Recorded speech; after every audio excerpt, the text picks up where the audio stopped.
It was supposed to be just another weekend getaway. But if you ever see a cabin in the middle of the woods with no road leading to it, don't go inside.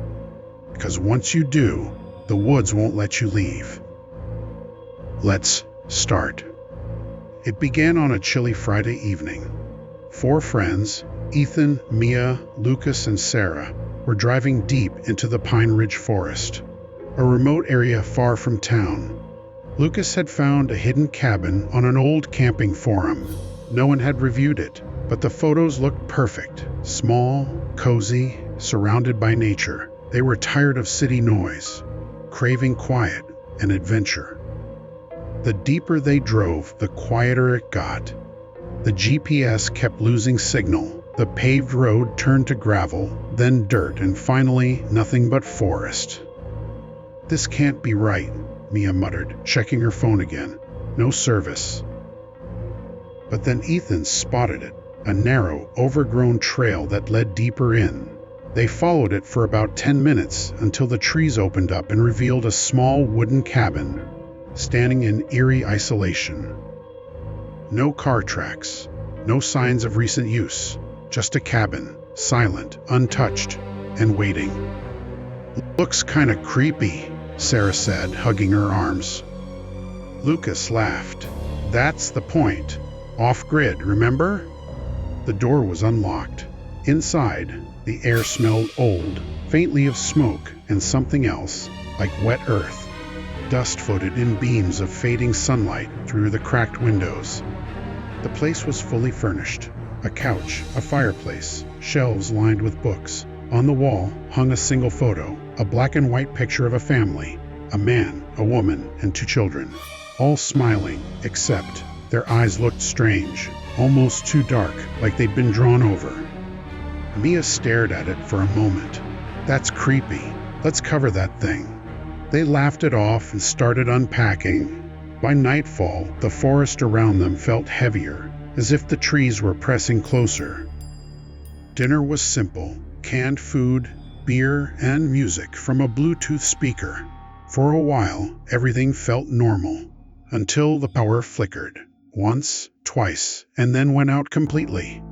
Lucas grabbed a flashlight, probably just old wiring. Ethan checked the fuse box, but it looked melted, as if burned from the inside. No one said much after that. They lit candles, played cards, and tried to ignore the uneasy silence outside. That's when they heard it. Thud, from outside the cabin. Everyone froze. Another thud, this time closer. "Probably an animal," Ethan whispered, peering through the window. But the woods were too dark. The flashlight beam reached only a few feet before disappearing into black. Then, something moved. A shadow between the trees. Tall, still, watching. "Who's there?" Lucas shouted, stepping outside with the flashlight. The beam swept across the clearing. Nothing. Just trees swaying slightly. He came back inside, uneasy. "It's nothing. Just a branch or something." They went to bed late, but no one really slept. Around 2 a.m., Mia woke to the sound of whispering. Faint, like voices carried by wind. She thought it was Sarah talking in her sleep, but the sound came from underneath the floor. Her breath caught. She leaned closer. The whispering was clearer now, dozens of voices, murmuring words she couldn't understand. "Mia?" Sarah's voice broke the silence.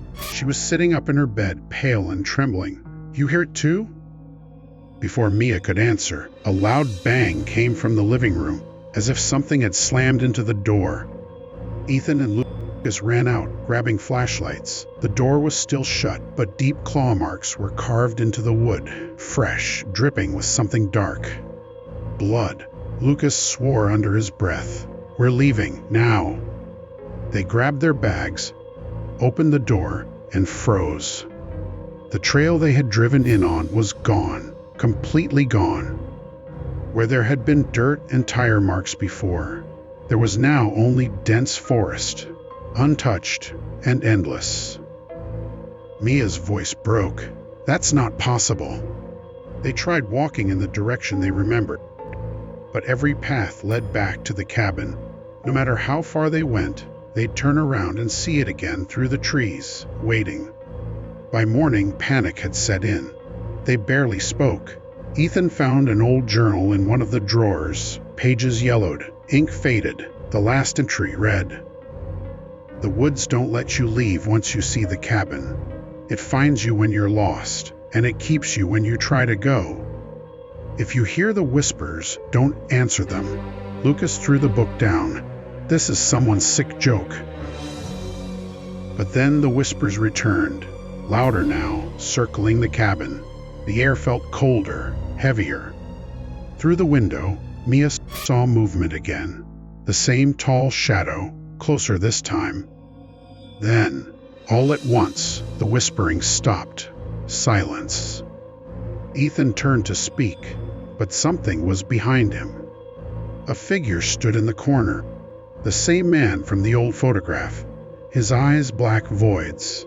His mouth moved, but no sound came out. The lights flickered, and suddenly, the woman and children from the photo were there too, standing beside him, staring at the four of them. Lucas screamed and swung his flashlight, but they vanished, only for the family portrait on the wall to change. Now it showed 6 people, the original family and the 4 friends, standing behind them. Panic turned to chaos. They ran outside, blindly crashing through the woods, branches cutting their skin. But no matter how far they ran, the air grew thicker, like invisible walls pushing them back. Finally, exhausted, they stumbled into a clearing, and there it was again, the cabin.